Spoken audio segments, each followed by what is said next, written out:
오늘 하나님의 말씀 고린도전서 15장 3절에서 13절까지 말씀. 조금 깁니다. 자, 찾으신 줄 알고 제가 받들어 봉독하겠습니다. 내가 받은 것을 먼저 너희에게 전하였노니 이는 성경대로 그리스도께서 우리 죄를 위하여 죽으시고 장사 지낸 바 되었다가 성경대로 사흘 만에 다시 살아나사 게바에게 보이시고 후에 12 제자에게와 그 후에 500여 형제에게 일시에 보이셨나니 그 중에 지금까지 태반이나 살아있고 어떤 이는 잠들었으며 그 후에 야고보에게 보이셨으며 그 후에 모든 사도에게와 맨 나중에 만삭되지 못하여 난 자 같은 내게도 보이셨느니라. 나는 사도 중에 지극히 작은 자라. 내가 하나님의 교회를 핍박하였으므로 사도라 칭함을 받기에 감당치 못할 자로라. 그러나 나의 나된 것은 하나님의 은혜로 된 것이 내게 주신 그 은혜가 헛되지 아니하여 내가 모든 사도보다 더 많이 수고하였으나 내가 아니요 오직 나와 함께 하신 하나님의 은혜로라. 그러므로 내가 저희가 이같이 전파하며 너희도 이같이 믿었느니라. 그리스도께서 죽은 자 가운데서 다시 살아나셨다 전파되었거늘 너희 중에서 어떤 이들은 어찌하여 죽은 자 가운데 부활이 없다 하느냐. 만일 죽은 자의 부활이 없으면 그리스도도 다시 살지 못하셨으리라. 아멘. 오늘 본 말씀을 중심으로 해서 왜 부활이 없다 하느냐라는 제목으로 말씀을 나누고자 합니다. 오늘은 부활절입니다. 예수님께서 사망 권세를 이기시고 다시 살아나신 그 날입니다. 그러므로 이 날은 우리에게는 즐거운 날이 되겠습니다. 부활절을 맞이하여 우리 주님 부활에 관한 이야기를 좀 드리고자 합니다. 부활에 관해서는 두 가지 설이 있습니다. 예수님 부활에 관해서는 두 가지 설이 있다는 거예요. 두 가지 의견이 있다는 거예요. 자, 무슨 의견이냐면 하나는 예수님 부활은 실제 사건이다. 또 다른 하나는 예수님 부활은 가짜다. 사실이 아니다. 두 가지. 예수님 부활이라고 하는 것은 지어낸 말이지 실제 있었던 사건은 아니다. 또 한 부류는 예수님은 실질적으로 부활하셨던 역사적 사건이다. 이것은 믿는 성도들의 믿음의 중심축이다. 이 두 가지 설이 있는 거예요. 두 가지 주장들이 있는 거예요. 이제 이 두 가지 주장들 중에서 어느 것이 옳은 것인가? 어느 것이 맞는 것인가? 이것을 결정을 해야 돼요. 어느 누구든지 이 말씀 앞에 결정을 해야 되는 거예요. 이 말씀을 모르는 사람은 주님의 부활에 대해서 모르는 사람이니까 그건 아예 그냥 주님의 부활에 관해서 나는 이건 부정하는 사람과 같은 부류에 전부 다 들어가는 거예요. 반면에 이 부활에 관한 말씀을 듣는 사람들은 그 순간에 결정을 해야 되는 거예요. 내가 부활을 진짜 현재 사실로 믿을 것인가, 안 그러면 이건 지어낸 말로 그냥 한쪽으로 밀어버릴 것인가 결정을 해야 된다는 거예요. 근데 옳고 그러면 이 문제에 있어서 사소한 문제라면, 사소한 것이라면 한 번 쏟고 난 다음 아이고 참 재수 없네 그러고 그럼 툴툴 털어버리면 끝나요. 물건 하나를 잘못 샀어요. 5,000원짜리인데 10,000원 주고 샀다. 아이 참 재수 없네. 이런 것을 나쁜 놈들이네. 그리고 갖다 내 던져버리고 그러면은 끝나버려요. 그런데 예수님 부활과 같이 아주 중요한 질문에 대해서는 사정이 그렇지 않는 거예요. 아유 재수 없네. 툴툴 털어버리고 끝날 수 있는 문제가 아니라는 거예요. 왜냐하면 영원히 죽고 사는 문제가 달려있기 때문에 그래요. 그러므로 신중하게 아주 주도 면밀하게 확인해서 올바른 결정을 해야 됩니다. 정말 바른 결정을 해야 된다는 거예요. 죽고 사는 문제가 달려있기 때문에 신중하게 정말 결정해야 된다는 거예요. 이런 것은. 우리의 주위에는 항상 사탄이 있습니다. 그러니까 그의 졸개들인 귀신들이 덕을 합니다. 특히 믿는 자들, 믿으려고 하는 자들, 신앙을 가지려고 하는 자들에게는 더욱더 심하게 덤벼들어요. 그들도 영적인 존재들이잖아요. 영적인 존재들이니까 인간들보다 더 많은 부분들을 알고 있고 더 많은 능력을 갖고 있어요. 그래서 우리 성도들이 무엇을 하려고 그러는지 또 어떤 마음을 갖고 있는지 이런 데를 잘 알아요. 그래서 그것을 우리보다 차원 높게 방해를 하는 거예요. 어떻게 하면은 하나님과의 관계를 끊어버리고 속에서 그들을 끌고 가서 지옥으로 데리고 갈까? 여기에만 온갖 하루 종일 그들이 존재하는 날까지 그 일을 하려고 그러는 거예요. 존재의 의미는 바로 사탄의 존재의 의미는 바로 거기에 있는 거예요. 그러니까 인간의 영원한 문제와 관련된 아주 결정적 진리에 관해서는 이 사탄과 그 귀신들이 더욱더 극렬하게 반대를 하는, 극렬하게 덤벼드는 거예요. 아주 교묘하고 지능적으로 인간들을 속이는 거예요. 중류도가 높으면 높을수록 사탄의 속임수가 더욱 집요해지는 거예요. 집요해져요. 특히 부활과 관련된 이 중요한 문제에 있어서는 사탄의 방해가 속임과 그들이 반대하는 이 모든 일들이 아주 집요하게 내려오고 지금까지, 그때부터 지금까지. 오늘은 부활절을 맞이하여 주님의 부활에 대한 말씀을 전하고자 합니다. 근데 저희들이 오늘 알아보고자 하는 것은 예수님의 부활은 정말 사실인가 아닌가? 지어낸 말인가? 아니면 실제 있었던 사실인가? 이거 확인해 봐야 돼요. 이걸 알아봐야 된다는 거예요. 그리고 주님의 부활 문제하고 우리하고는 어떤 관계가 있는가, 얼마나 중요한 연관성이 있는가 한번 생각해 보자는 거예요. 그래서 오늘 예수님의 부활과 관련된 이 사실들은 확정 짓고 넘어가자는 거예요. 오늘 이 시간부로 확정 짓고 가자는 거예요. 예수님의 부활의 왜곡 역사는 집요하다고 제가 말씀을 드렸습니다. 시작은 예수님을 십자가에 못 박은 대제사장과 바리새인들, 그들로부터 시작이 됩니다. 그들이 예수님을 십자가에 못 박은 다음에 걱정을 합니다. 예수님이 살아계실 동안에 내가 죽는다 하더라도 3일 만에 다시 살아날 것이다 라고 말씀을 하셨어요. 그 말씀을 대제사장들도 들었고 바리새인들도 들었어요. 예수님은 십자가에 못 박았기 때문에 살지 못할 것이고 그냥 그것으로 끝날 것이라는 것을 그들은 알고 있었지만, 그렇게 심정으로 굳혔지만은 그래도 혹시 찜찜한 마음이 있으면 그리고 3일 만이라고 그랬으니까 3일 동안에 무슨 변화가 있는지 없는지 요것만 제대로 잘 한번 지켜보면 되겠다는 생각을 가진 거예요. 그리고 예수님의 시체가 혹시 사라질지도 모르겠다는 이런 걱정도 하는 거예요. 왜냐하면 제자들이 극성스러운 제자들이 있었으니까 그 극성스러운 제자들이 예수님 시체를 훔쳐가 버리면, 가져가 버릴 것 같으면 그리고는 예수님 부활하셨다고 떠들어대면 그것도 이건 난감한 일이 아니겠나 하는 생각을 한 거예요. 그러니까 이 사람들은 두 가지 생각, 예수님 진짜 부활하실지 모르겠다는 이 염려 있었고, 아니면은 시체를 훔쳐가서 부활했다고 떠들어대는. 그러니까 정말 예수님이 부활하신 것인가? 안 그러면 진짜 부활한 것처럼 거짓말을 한 것인가? 이 두 가지. 첫 번째, 제가 예수님 부활에 관한 두 가지 이론, 두 가지 설과 관련된 이 사실이 이 대제사장과 서기관들에게 있어서, 그리고 바리새인들에 의해서 똑같이 제기되었던 문제였어요. 이 두 가지를 함께 갖고 있었나? 그래서 그들은 염려가 되니까 예수님을 십자가에 못 박아 완전히 다 죽은 것을 확인한 다음에도 빌라도에 가가지고 이렇게 요구를 합니다.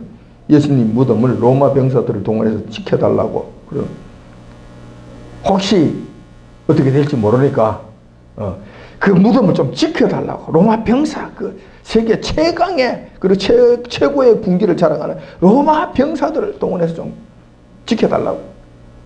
그러니까 빌라도가 대제사장과 그들에게 이런 이야기를 합니다.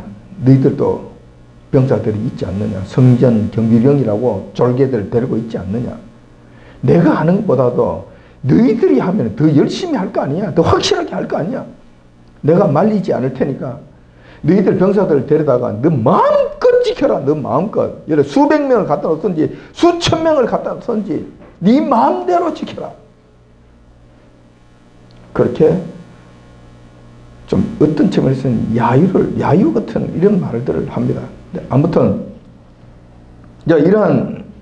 이러한 내용들이 마태복음 27장 64절에 잘 기록되어 있습니다. 마태복음 27장 64절에 그러므로 분부하여 그 무덤을 사흘까지 굳게 지키게 하소서.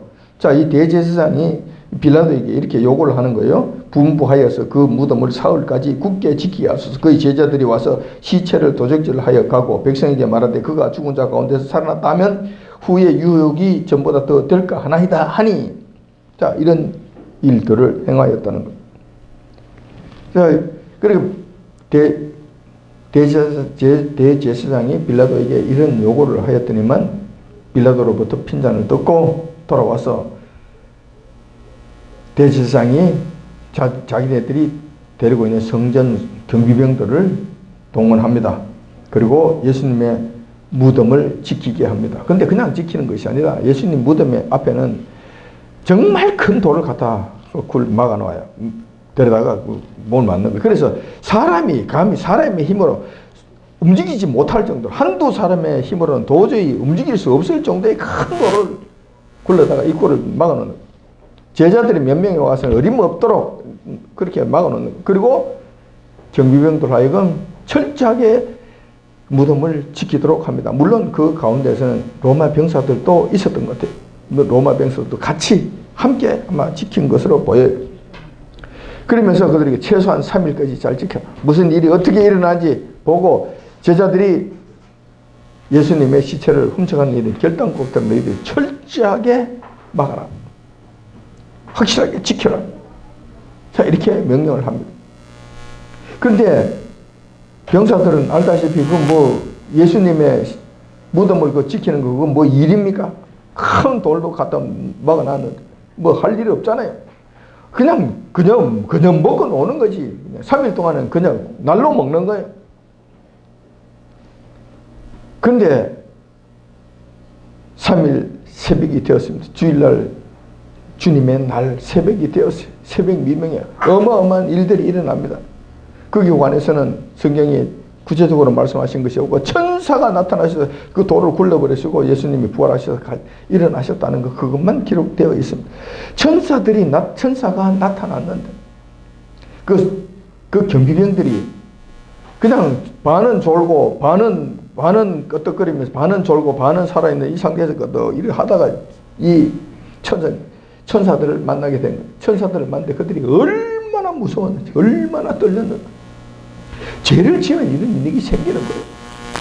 예수님과 가까이 되면 천사가 반가울 건데 그들에게는 천사가 얼마나 무서웠는지 그들이 완전히 죽은 시체가 되어버립니다. 엄청난 경험을 하게 됩니다. 인간의 힘으로는 어찌할 수 없는 불가사의한 힘을 경험하게 된다는 거예요.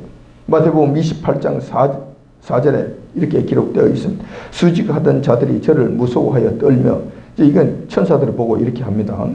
죽은 사람과 같이 되었더라. 정말로 완전히 얼어붙어 버려. 완전히 사람 혼비백산해버려. 이런 일들이 있는. 자, 이런 일들을 당하고 나자 즉시 대제사장에 갑니다. 가서 그동안 일어났던 모든 일들을 사실대로 보합니다. 그러니까 대제사장이 가만히 듣더니만 대제사장도 얼굴이 새파랗게 질리게 됩니다. 이게 도대체 무슨 일이냐. 그리고 난 다음에 한참 저기들끼리 쑥덕쑥덕 하더니만 병사들을 다시 부릅니다. 불러서는 그들에게 돈을 한 뭉티기씩 줍니다. 성경에도 보면 많은 돈을 주었다고 말씀하십니다. 그 병사들이 각각에게 엄청나게 많은 돈을 주면서 이렇게 명령합니다. 주님께서 부활하신 것이 아니라 제자들이 주님의 시체를 훔쳐갔다고 하라. 소문을 퍼뜨려라. 이 돈 받고. 자, 마태복음 28절 13절에 그 말씀이 잘 기록되어 있습니다. 가로되 너희는 말하기를 그의 제자들이 밤에 와서 우리가 잘 때에 그를 도적질하여 갔다 하라. 군병들이 돈을 받고 가르친 대로 하였으니 그 말이 오늘까지 유대인 가운데 두루 퍼지니라. 많은 돈을 받았어. 받고 이제 대제사장이 시키는 대로 한 거. 근데 그들이 자는 동안에 제자들이 와서 예수님의 시체를 도적질을 훔쳐갔다 라고 떠들어대는 거예요. 자, 이걸 했다는 거예요. 파수꾼 중에 로마 병사도 있었던 것 같은데 아무튼 병사들이 보초를 서다가 잠을 자거나 졸거나 하면서 죄인이 도망치면은 그들이 어떻게 되는 줄 아십니까? 특히 로마 병사들은 군기가 엄하기 때문에 이건 절대 용서가 안 됩니다. 절대 용서가 안 돼요. 이거는 바로 그냥 죄인의 목숨하고 지 목숨하고 바꿔야 돼요. 그럼 지가 죽는다는 것이 바로 쳐죽이. 이거는 불문율이에요. 그때는 예수님 당시에는 이것은 있을 수 없는 일이에요. 보초를 쓰는데 실패를 했다, 졸거나 뭐 했다, 이렇게 했다. 이게 죽는 일이에요. 그런데 이번에는 파수하는데 실패한 병사들에게 오히려 많은 돈을 줍니다. 당장 죽여야 되는 병사들은 얼마나 벌벌 떨면서 가겠어요. 그런데 그냥 죽이는 것이 아니라 칭찬을 해주는 거예요. 그리고 많은 돈을 주면서 이 말을 퍼뜨리라고 이야기하는, 거짓말을 퍼뜨리라고 이야기하는 거예요. 이것만 하면 된다고. 이것만 하면 너도 살고 돈도 받고. 병사들은 얼마나 신났겠습니까? 이렇게 말도 안 되는 거짓말을 가르치게 됩니다. 이게 시작점이야. 예수님 부활에 대한 왜곡된 역사의 시작점이야. 이렇게 이루어져 시작이 된 거예요. 문제는 이런 황당한 거짓말을 많은 유대인들이 믿었다는 거예요. 조금만 생각해 보면 이게 완전하게 알 수 있는 일인데, 이런 거짓말에 소위 똑똑하다는 유대 백성들이 그대로 믿었다는 거예요. 인간은 참 어쩔 수 없는 미련한 존재인가 봐요. 자기들 머리를 의지하는 자들은 이런 거예요. 이렇게 되는 거예요. 그런데 이러한 황당한 거짓말은 당시 유대인뿐만 아니라 지금 오늘을 살고 있는 수많은 세상 지식인들에게까지 계속 이어지고 있다는 거예요. 사탄의 이 계계가 얼마나 공교한 것인지 그때부터 시작해서 줄기차게 집요하게 지금까지 확산되고 있는, 지금까지.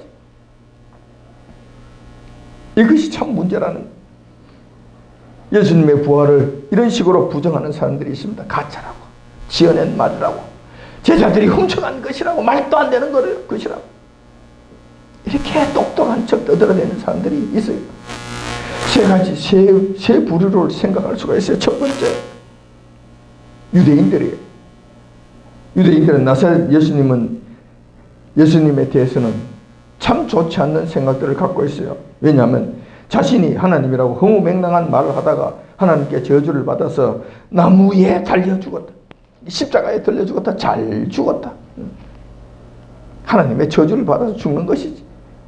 그거 참 굿이다. 잘 됐다. 그러니 그렇게 하나님의 저주를 받아서 죽은 자가 부활한다. 이건 불가능한 일이다. 그러니까 당연히 그냥 뭐 이렇게 저렇게 해서 그렇게 된 것이겠지. 그렇게 생각하는 거예요. 제자들이 예수님의 시체를 도둑질하여 3일 만에 부활했다고 떠들면서 예수님을 중심으로 한 새로운 종교를 만들었다. 그렇게 했지. 그놈들이 나쁜 놈들이야. 그런 종교를 믿고 있는 그놈들이 정말 허무맹랑한 놈들이지. 참 소망 없는 놈들이지. 지옥에 뗄려가면 맞아. 그래, 저놈들 저보다 쳐 죽여야 될 족속들이야. 우리 여호와 하나님을 오히려 우롱하는 저들은 쳐 죽여야 될 대상이라고 이렇게 생각하는 거예요. 그리고 유대인들 세계에서는 지금도 그리스도인들은 자기를 잡을 수가 없어요. 여기서 살지를 못하는 엄청난 비판과 박해 속에서 그게 지금 이스라엘 땅에서는 존재하는 것 자체가 힘든 그런 세상을 만들어 놓은 거예요. 지금 이스라엘 백성들의 상황이 그런 상황. 두 번째 부류들이 있어요. 세상 사람들이에요. 세상 사람들이 예수님의 부활을 믿지 않아요. 세상 사람들이 이렇게 이야기합니다. 상식적으로 죽은 사람이 살아날 수 없다. 되게 똑똑한 척 이렇게 이야기를 해요.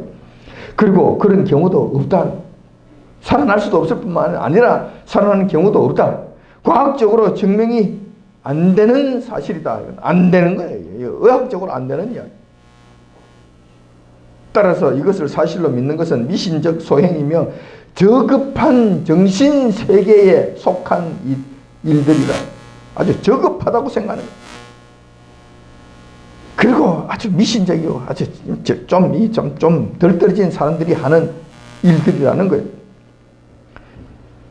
그런데 종교라는 특수한 상황 가운데서는 죽은 자의 부활은 그들의 교리로 주장할 수 있다고 주장할 수 있다. 그들은 관대한 것처럼 아주 나이스한 것처럼 아주 쿨한 것처럼 이렇게 떠들어대요. 그래서 예수님의 부활을 이런 것을 믿는 것은 어디나 그들의 신앙 문제고 그들의 믿음의 문제지 사실과 진실의 문제는 아니다. 진짜는 아닌데도 그들이 믿는다. 그럼 믿어라. 그거는 신앙의 문제 아니야. 그들의 신앙이 그렇게 한다면 그걸 따라가라 뭐. 근데 내가 보니까 그게 굉장히 미신적이네. 그리고 아주 저급한 정신세계의 소유자들이네. 아주 웃기는 자들이 내가 봤을 때 참 불쌍하다. 불쌍해.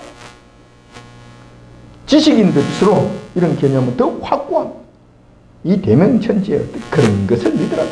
아주 웃기는 자들이야. 절대로 믿지 않아요. 절대로 믿지 않아요. 예수님 부활하셨다는 이 사실을 절대로 믿지 않아요. 똑똑하다는 사람, 공부 많이 하는 사람일수록 믿지 않는, 인정하지 않는 또 다른 부류가 하나 있습니다. 이것은 교회 안에서 일어난 일들이 소위 말하는 자유주의 신학자들과 그 후예들이 이 자리에 서고 있는데 이들은 지금 어떤 일들을 하고 있느냐. 지금 교회 안에서 아주 이상한 풍토가 지금 벌어지고 있고 확산되어지고 만연되고 있는데 정말 답답한 일이 아닐 수 없어요. 그들이 들으면 화를 낼지 모르겠지만 자유주의 신학자들이 주류를 이루고 있는 교회 안에서 나타나고 있는 현상인데 예수님의 부활을 교묘한 방법으로 깔아뭉개버리는 거예요. 그들은 이렇게 신앙 고백합니다. 자유주의 신학자들, 좀 이상한 풍조를 일으키는 그 교회에 지금 열심히 신앙생활을 한다는 똑똑하다는 그 자들, 미국이나 독일에 가서 박사학위 받고 주릉주릉 달고 온 그 똑똑하다는 그런 자들이 이런 이야기를 하는 거예요. 우리는 요 하나님 계심을 믿는다. 옳지. 박수. 맞아. 옳은 이야기. 맞아. 우리 반대할 일이 없어요. 우리는 성경이 하나님의 말씀인 것과 참 진리임을 믿는다. 오케이. 맞아. 그렇게 해야지. 이 자유주의 신학자들, 이 이상한 풍조를 일으키는 이 족속들이 이런 신앙 고백을 하는 거예요. 오케이. 우리와 같네. 할렐루야. 우리와 같은 형제로다. 여기까지. 하지만 성경은 문자 그대로 믿는 것이 아니라 내용에 따라서는 상징적으로 해석해야 된다. 이것도 맞는 말 같기도 해요. 여기까지도 맞는 말 같기도 해요. 그런데 여기서부터 우리하고는 틀어지게 됩니다. 어떤 점이 틀어지게 되느냐? 인간의 이성으로 판단해서 합당한 해석을 해야 하며 이성적 믿음을 가져야 한다. 그렇지 않으면 저속한 미신이 될 수 있다. 하나님의 말씀이라 하더라도 이것을 보고 이성적으로 보고 이게 말이 되나 안 되나 보고 이성적이 아니라고 그럴 것 같으면 해석을 달리 해야 된다는 거예요. 무슨 이야기입니까? 그래서 그들이 주장하는 바에 의할 것 같으면 예수님의 오병이어의 기적이나 무리를 걸으신 기적이나 부활하시다고 하는 것은 문자 그대로 믿는 것이 아니라는 거예요. 문자 그대로 믿어서는 안 된다는 거예요. 이성적으로 이게 말이 안 되지 않느냐. 그러니까 이것을 문자 그대로 믿으면 안 된다는 거예요. 그러므로 합당한 해석을 다시 해야 된다. 그게 따르는 또 다른 해석을 해야 된다. 이것은 비유적으로 해석을 해야 된다. 그대로 믿는 것이 아니고 그대로 해석하는 것이 아니라 상징성을 더 중요시 해야 된다. 그 말씀을 하신 그 말씀이 진짜 그렇다는 것이 아니라 그 말씀하시는 그 말의 의미가 무엇인가 그 교훈에 집중해야 된다는 거예요. 말이 좀 어렵습니까? 여러분 말이 좀 어렵습니까? 이 정도 이렇게 나가면 웬만한 사람들은 뭐가 뭔지 몰라요. 아멘. 그러고 뭐 비몽사몽간에 있는 사람은 100% 다 끌려가요. 그 사람들은 박사학위를 주렁주렁 달고 왔잖아요. 외국어 줄줄줄줄 막 하잖아요. 하면서 이런 이야기 할 것 같으면 비몽사몽간에 듣는데 아멘 할렐루야 맞습니다. 따라갑니다. 우리 목사님 최고야. 엄청나게 공부를 많이 하신 박사님이신데 아무 생각 없이 따라가. 이 말씀이 무슨 말씀인지 아세요? 결국은 부활 아니라는 거예요. 부활하지 않았다는 거예요. 실제 부활은 없었다고 떠들어대는 거예요. 교묘한 말장난만 하는 거예요. 뭐라고 이야기하느냐? 예수님의 부활은 부활 자체보다는 부활이 우리에게 주는 의미에 주목해야 한다고 강조합니다. 부활이 했는지 안 했는지 이건 중요하지 않다는 거예요. 다시 말해서 부활 그런 일은 없는 거야. 없는 거야. 상식적으로 생각해봐. 이성적으로 판단해봐. 세상 사람하고 똑같은 짓을 하는 거야. 똑같은 짓. 교회 안에서 믿는 자들이 믿는 자다 하면서 말씀을 하나님 말씀을 전공했다 하면서 이런 소리를 하는 거야.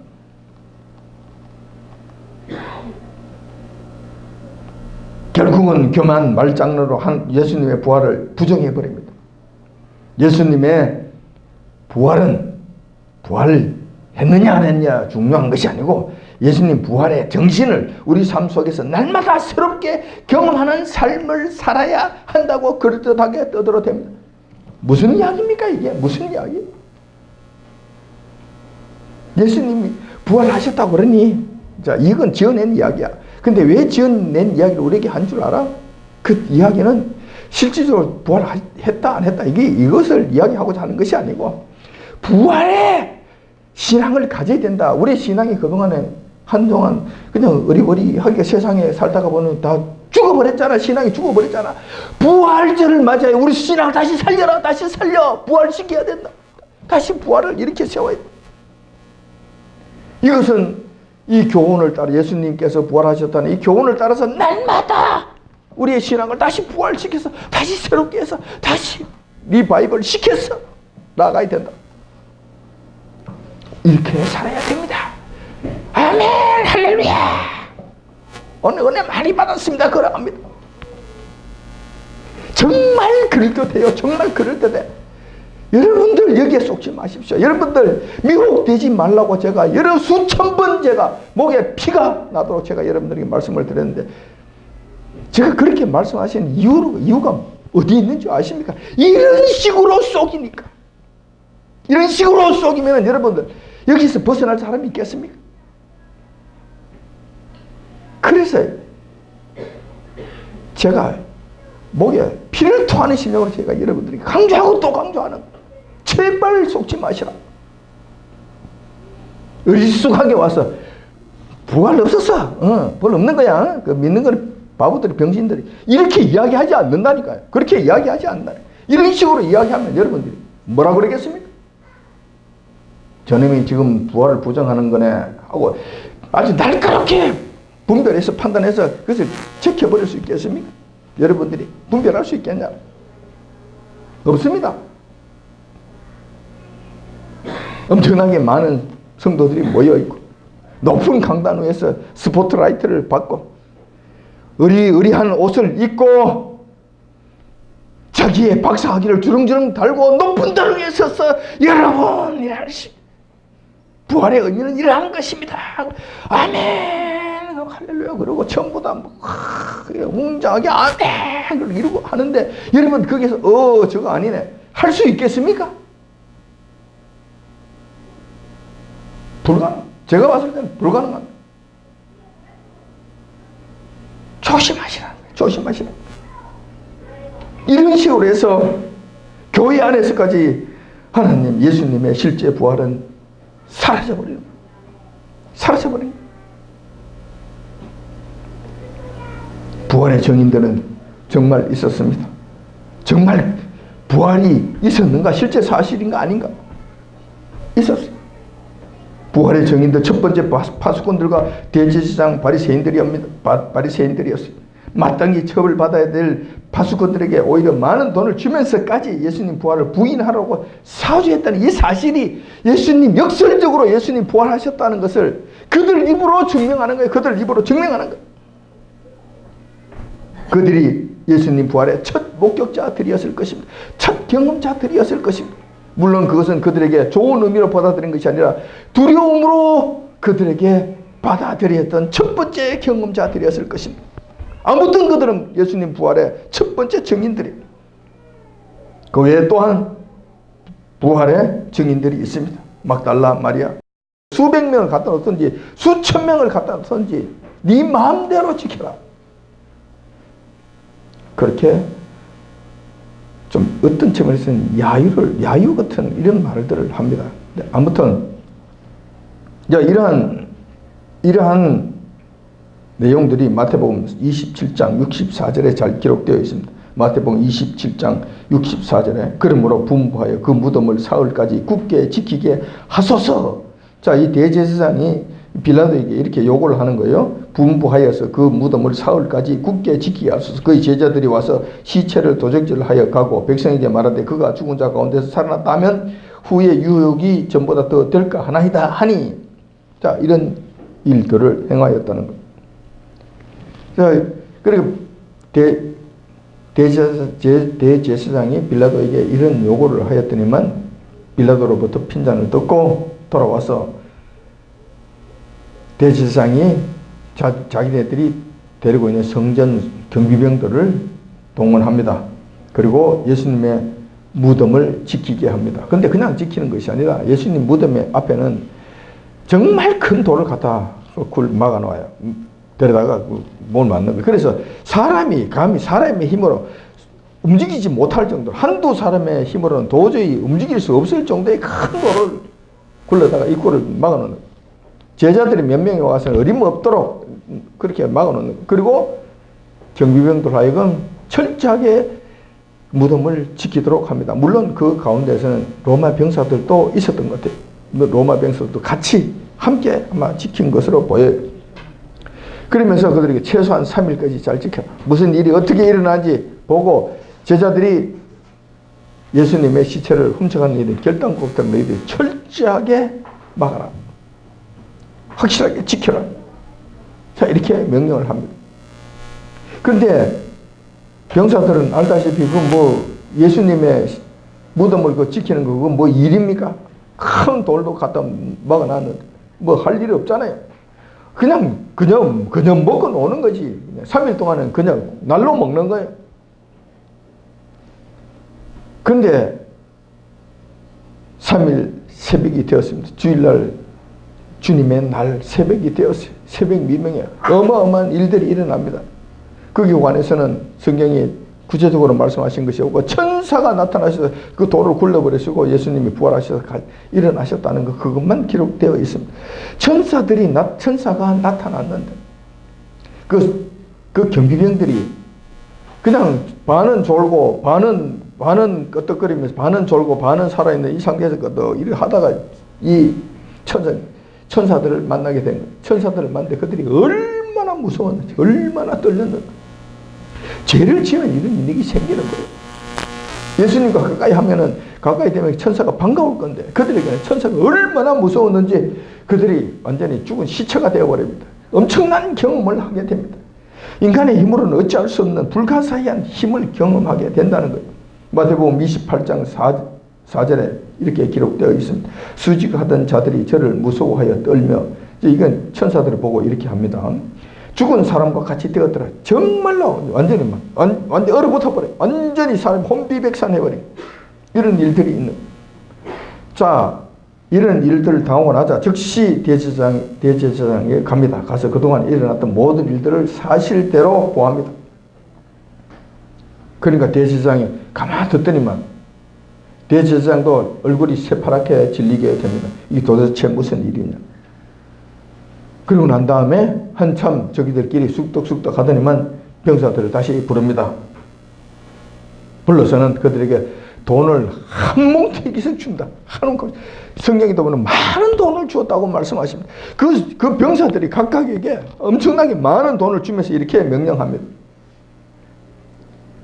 주님께서 부활하신 것이 아니라 제자들이 주님의 시체를 훔쳐갔다고 하라.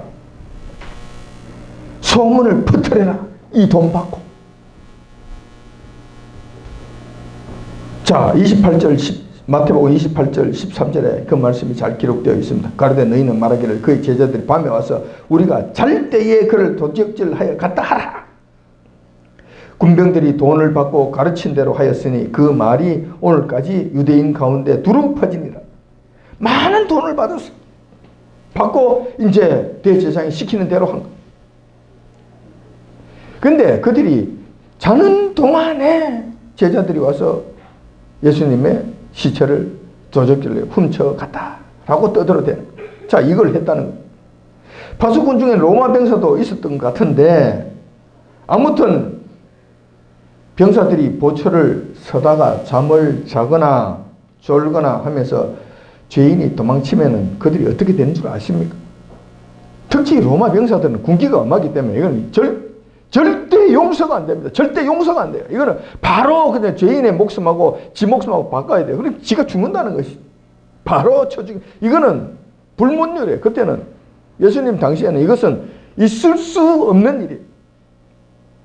보초를 쓰는데 실패를 했다, 졸거나 뭐 했다, 이렇게 했다. 이게 죽는 일이에요. 그런데 이번에는 파수하는데 실패한 병사들에게 오히려 많은 돈을 줍니다.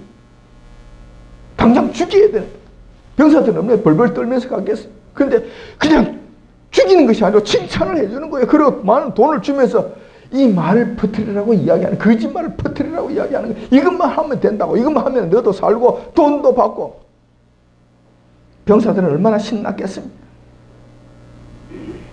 이렇게 말도 안 되는 거짓말을 가르치게 됩니다. 이게 시작점이야. 예수님 부활에 대한 왜곡된 역사의 시작점이야. 이렇게 이루어지는 시작이 된 거예요.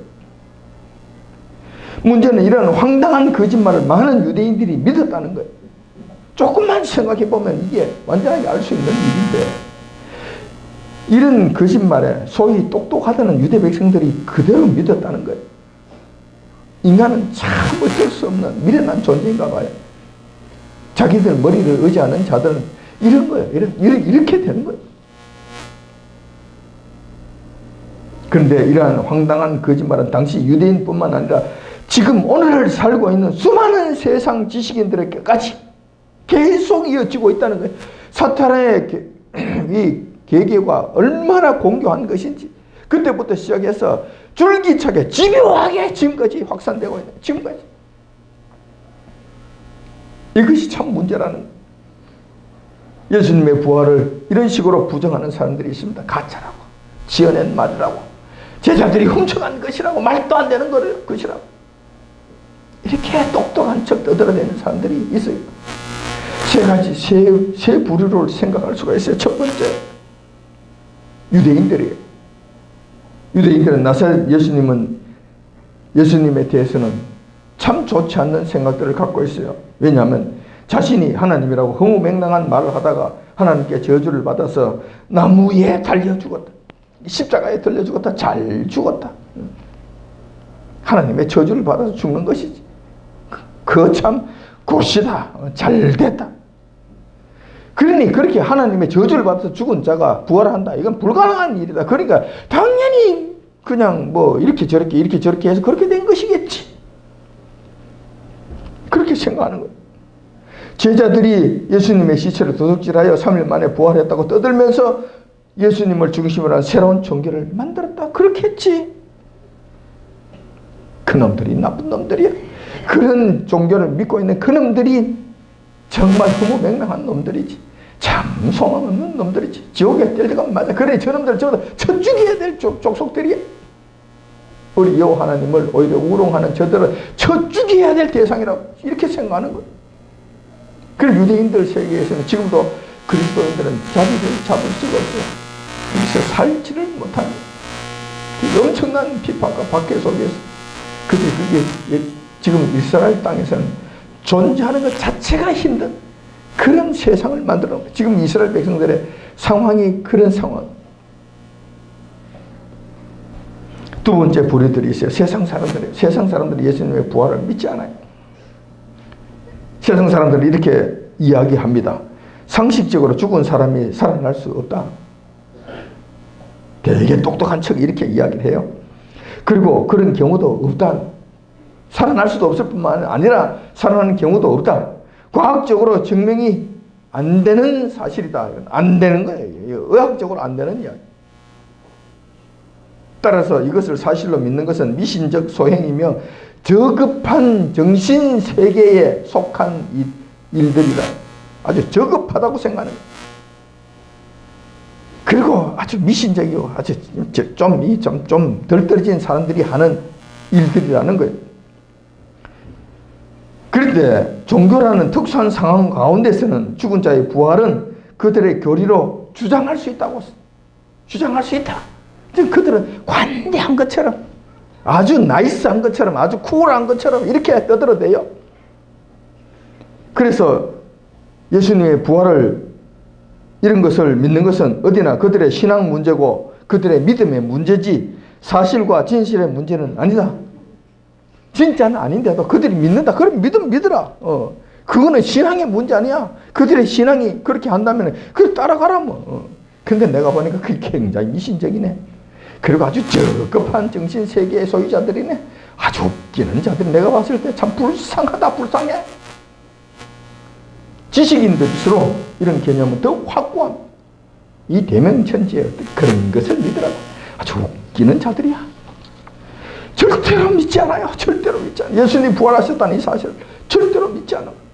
똑똑하다는 사람, 공부 많이 하는 사람일수록 믿지 않는, 인정하지 않는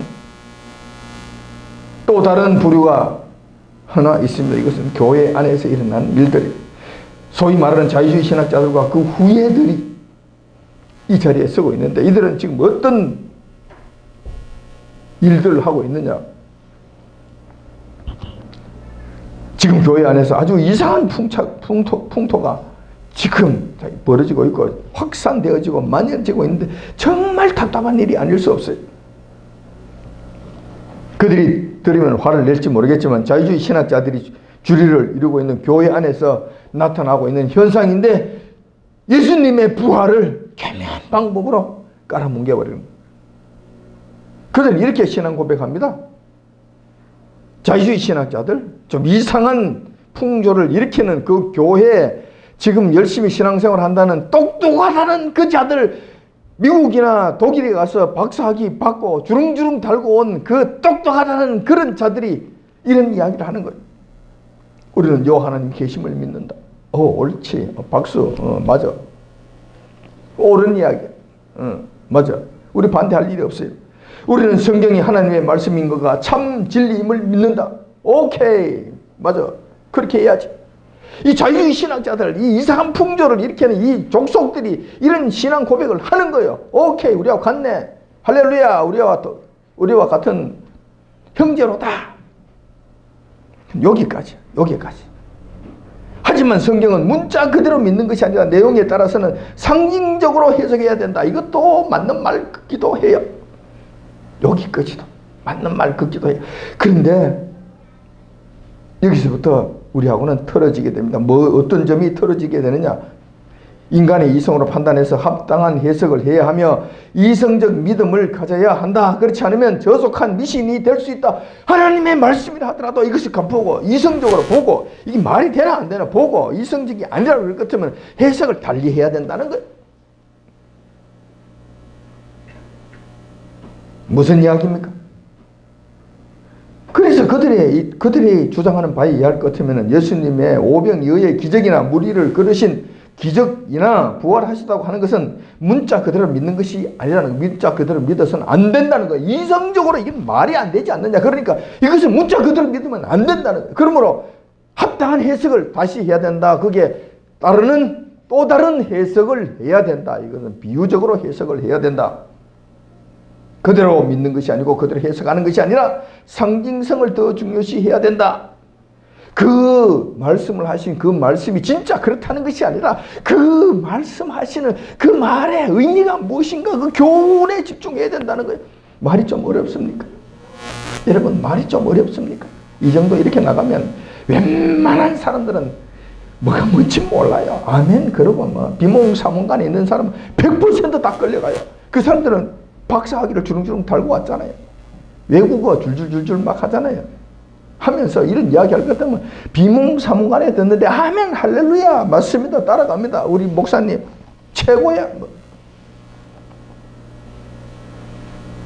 엄청나게 공부를 많이 하신 박사님이신데 막 아무 생각 없이 따라가. 이 말씀이 무슨 말씀인지 아세요? 결국은 부활 아니라는 거예요. 부활하지 않았다는 거예요. 실제 부활은 없었다고 떠들어대는 거예요. 교묘한 말장난만 하는 거예요. 뭐라고 이야기하느냐? 예수님의 부활은 부활 자체보다는 부활이 우리에게 주는 의미에 주목해야 한다고 강조합니다. 부활이 했는지 안 했는지 이건 중요하지 않다는 거예요. 다시 말해서 부활, 그런 일은 없는 거야. 없는 거야. 상식적으로 생각해봐. 이성적으로 판단해봐. 세상 사람하고 똑같은 짓을 하는 거야. 똑같은 짓. 교회 안에서 믿는 자들이 믿는 자다 하면서 하나님 말씀을 전공했다 하면서 이런 소리를 하는 거야. 결국은 교만 말장난으로 예수님의 부활을 부정해버립니다. 예수님의 부활했느냐 안 했느냐 중요한 것이 아니고 예수님 부활의 정신을 우리 삶 속에서 날마다 새롭게 경험하는 삶을 살아야 한다고 그럴듯하게 떠들어댑니다. 무슨 이야기입니까 이게? 무슨 이야기? 예수님이 부활하셨다고 그러니 자, 이건 지어낸 이야기야. 근데 왜 지어낸 이야기를 우리에게 한 줄 알아? 그 이야기는 실질적으로 부활했다 안 했다 이것을 이야기하고자 하는 것이 아니고 부활의 신앙을 가져야 된다. 우리 신앙이 그동안에 한동안 그냥 어리버리하게 세상에 살다가 보면 다 죽어버렸잖아. 신앙이 죽어버렸잖아. 부활절을 맞아야 우리 신앙을 다시 살려라. 다시 살려. 부활시켜야 된다. 다시 부활을 이렇게 세워야 돼.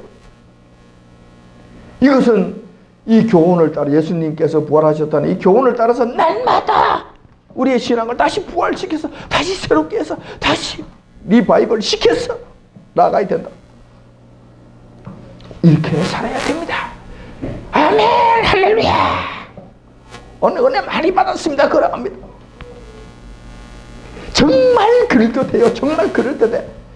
여러분들 여기에 속지 마십시오. 여러분들 미혹되지 말라고 제가 여러 수천 번 제가 목에 피가 나도록 제가 여러분들에게 말씀을 드렸는데 제가 그렇게 말씀하시는 이유가 어디 있는 줄 아십니까? 이런 식으로 속이니까. 이런 식으로 속이면 여러분들 여기서 벗어날 사람이 있겠습니까?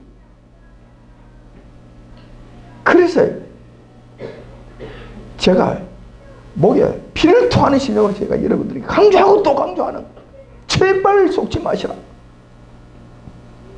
어리숙하게 와서 부활 없었어. 부활 없는 거야. 그 믿는 거는 바보들이 병신들이 이렇게 이야기하지 않는다니까요. 그렇게 이야기하지 않는다. 이런 식으로 이야기하면 여러분들이 뭐라 그러겠습니까? 저놈이 지금 부활을 부정하는 거네 하고 아주 날카롭게 분별해서 판단해서 그것을 지켜버릴 수 있겠습니까? 여러분들이 분별할 수 있겠냐? 없습니다. 엄청나게 많은 성도들이 모여있고 높은 강단 위에서 스포트라이트를 받고 의리의리한 옷을 입고 자기의 박사학위를 주렁주렁 달고 높은 ਦਰ 위에 서서 여러분 부활의 의미는 이러한 것입니다.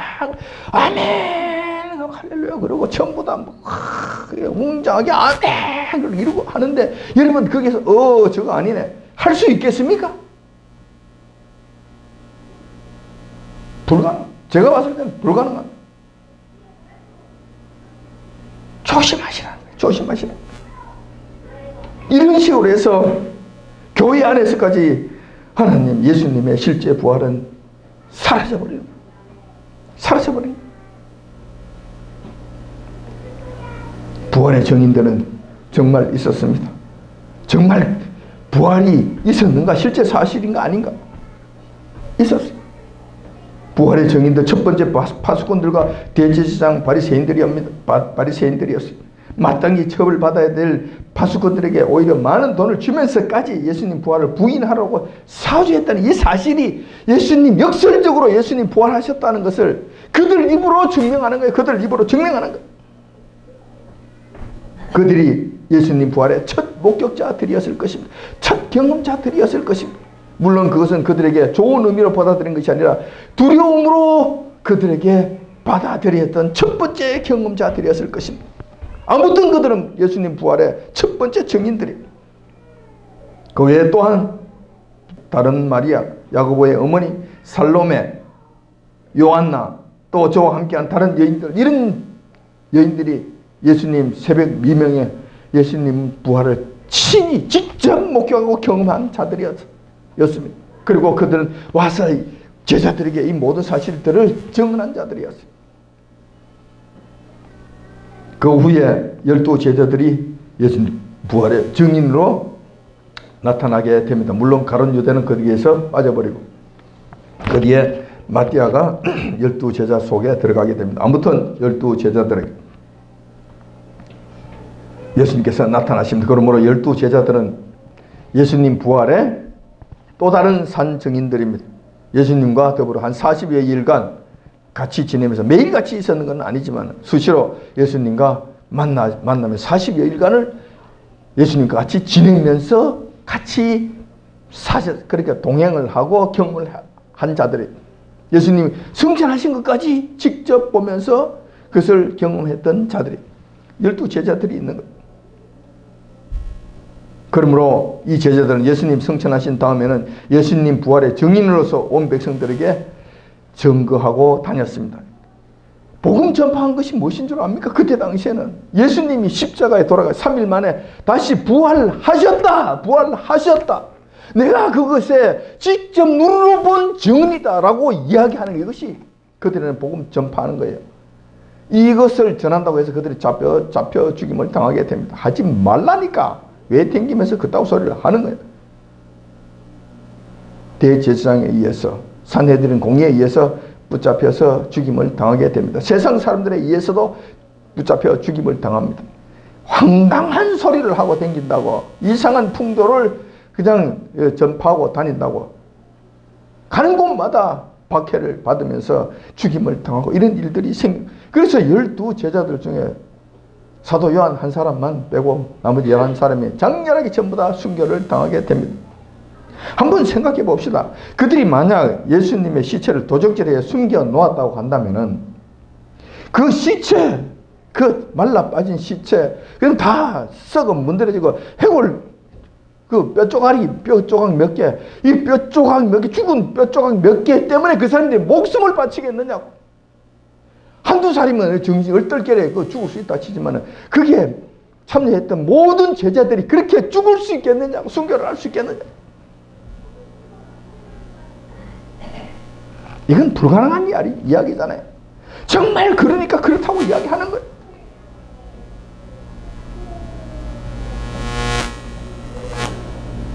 그 외에 또 부활의 증인들이 있습니다. 예수님을 따르는 믿음의 형제 500여 명에게 동시에 나타나셨습니다. 그들은 사도 바울이 이 말씀을 고린도전서를 쓰실 그 당시에는 테바는 살아있었던 자들이에요. 그들에게 물어보면 정말 그랬다고 이야기하는 거예요. 정말 나는 예수님을 봤다고. 500여 명 동시에 일시에 나타나신 500여 명이 일시에 나타나신 거예요. 그리고 마지막으로 사도 바울에게도 나타나신 거예요. 이때는 예수님께서 부활 승천하신 다음에 승천하신 상태에서 사도 바울을 만나 주신 거예요. 다메섹 도상에서 승교하신 예수님을 만나서 완전히 꼬꾸라지고 새 사람이 되는 역사가 일어난 거예요. 사도 바울도 이 예수님을 승교하신 예수님, 승천하신 예수님을 만난 이 사건, 이것을 부인할 수가 없어서, 결단코 부인할 수가 없어서 이것을 증언하다가 결국 그도 순교를 당하고 끝이 난 거예요. 이러한 명백한 증거들이 이렇게 많은데도 부활이 없다고 하는 이런 주장들이 교회 안에서까지 자꾸 난무하고 있습니다. 얼마나 안타까운 일인지 모르겠습니다. 그런데 예수님의 부활은 우리에게 굉장히 중요한 의미를 갖고 있습니다. 자, 이 부분에 대해서 한번 살펴보고자 합니다. 예수님께서 만약 부활하지 않으셨다면 어떤 일이 생기겠는가? 어떤 문제가 생기겠는가? 첫 번째 우리가 생각할 수 있는 것은 이건 예수님께서 죽으신 것이 우리의 죄를 위하여 죽으신 것이 아니라 당신의 죄 때문에 죽으신 것이 되는 거예요. 부활하지 못했다면 자기 죄 때문에 자기가 죽었다. 그럼 죄값을 당연히 받았네. 그것을 끝이에요. 우리 살아나지 못하는 거예요.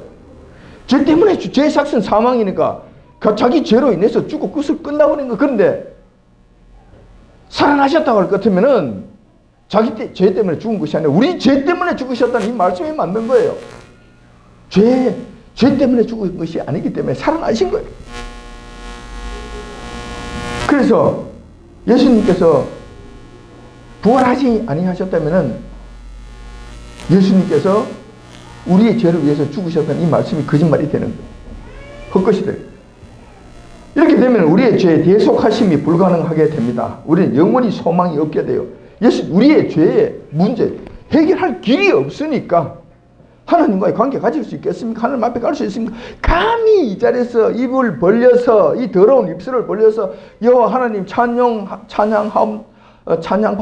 받으시옵소서 할 수 있겠느냐고 할 수 있겠느냐? 안 돼. 불가능. 이게 자체가 안 되는. 영원한 소망이 없어지므로 우리는 지옥 자식이 될 것이고 소위 말하는 지옥의 땔감으로 전락하게 될 것입니다.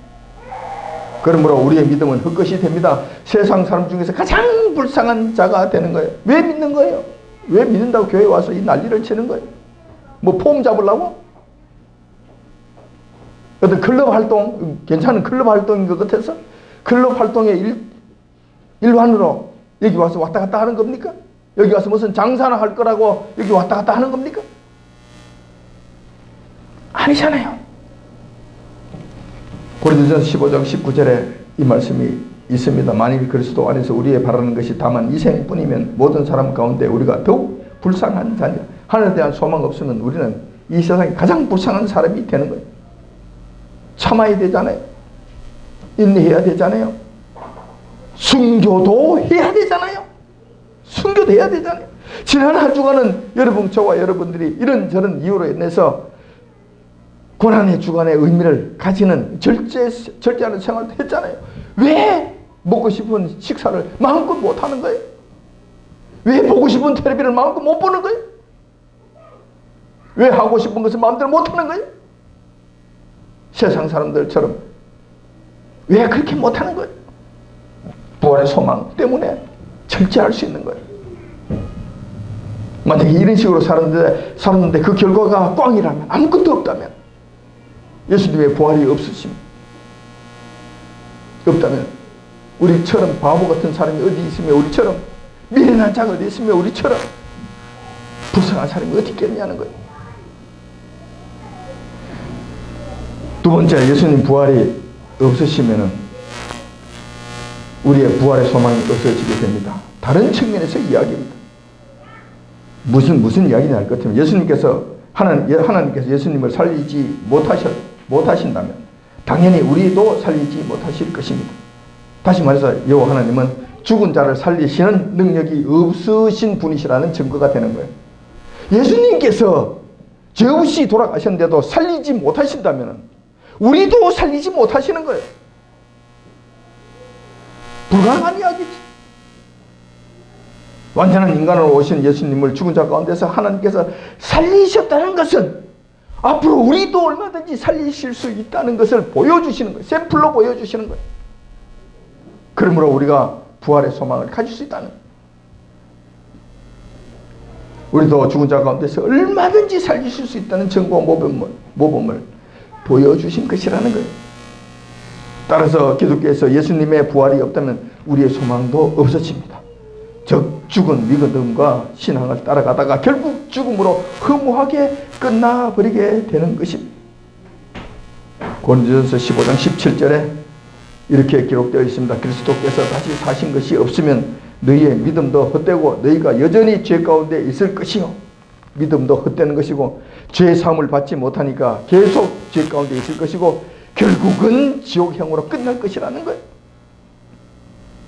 그런데 교회 안에서 예수님의 부활은 사실인지 사실이 아닌지 이건 중요한 것이 아니고 부활의 의미만 우리 가운데 다시 되새기면 된다고 떠들어대는 이런 해괴망측한 족속들, 그들이 과연 백성들을 위하여, 하나님의 백성들을 위하여 무슨 일을 하는 거예요? 지금 그들은 이러한 중요한 문제를 앞두고 있는 예수님의 부활의 이 사건을 그들은 지금 이것을 가지고 무슨 짓을 하고 있는 거예요?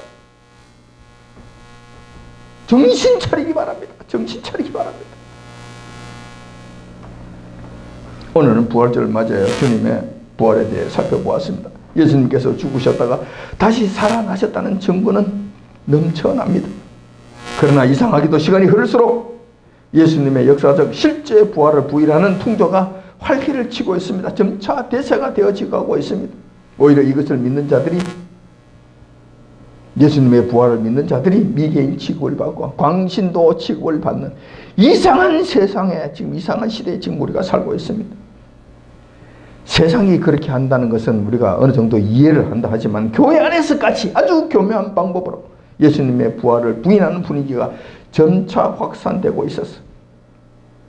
통곡할 노릇이란, 통탄할 노릇이라는 것을 말씀을 드립니다. 만약 예수님의 부활이 없으시다면 우리의 죄사함은 불가능하게 될 것이고 또한 우리의 부활과 영원한 생명은 물거품이 되는 것입니다. 세상에서 가장 불쌍한 자가 되는 것입니다.